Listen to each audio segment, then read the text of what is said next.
los socios aquí en la Isla Wheelhouse y el artífice, el creador, prácticamente restaurador de esta guagua que tenemos a nuestras espaldas. Aunque usted no lo crea, es una antigua guagua de bomberos que se transformó por completo para convertirse en una barra, en la pieza maestra de este espacio tan hermoso que tenemos aquí en la Isla Wheelhouse. So I was born into it.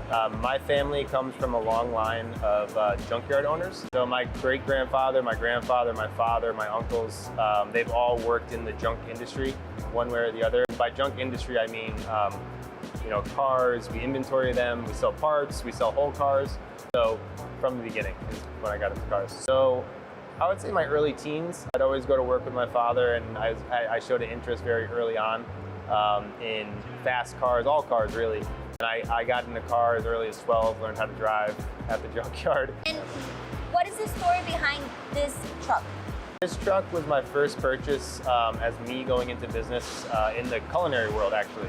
So I found this truck and I wanted to use it as a mobile catering vehicle. I put myself back through culinary school in 2014 in New York City.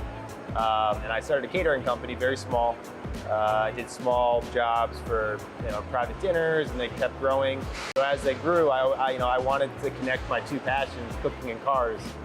So I wanted to find a way to turn this into a mobile catering experience. And I called, and sure enough, it was still there. And I bought it on the very low price of like $2,000. It was just rotting away in this field. And originally, this car was a fire truck. It actually was 6x6. They put out fires up in the mountains. So this is actually a pump engine. So all 6 wheels turn, all different axles. And the back was a water holding tank. So they would drive it up the mountain, and there was a pump mounted on the front of the truck, and they would put out the fires with this truck.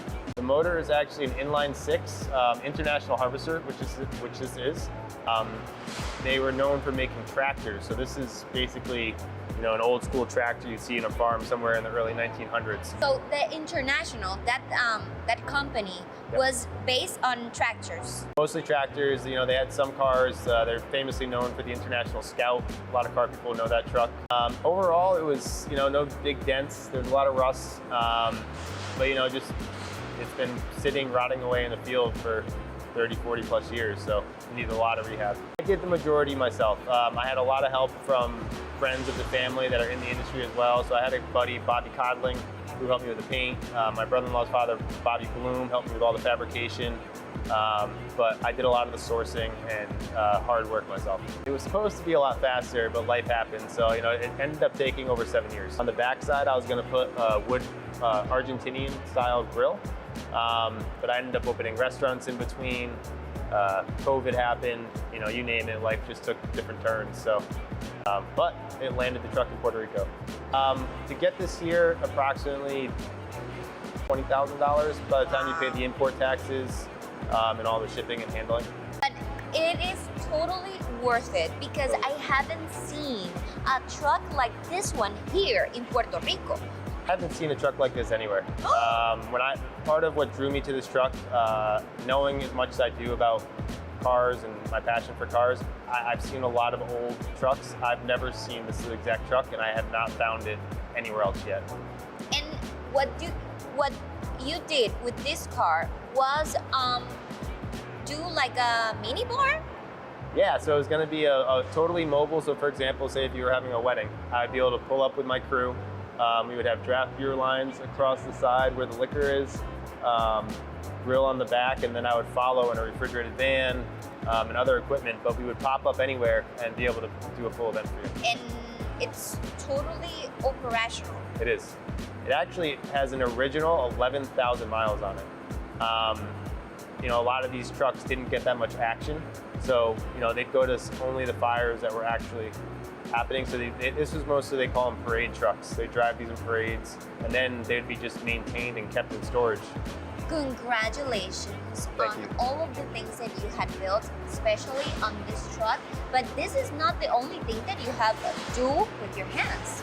No, I actually got into building wood-fired grills. It sounds funny, but yeah, Argentinian wood-fired grills.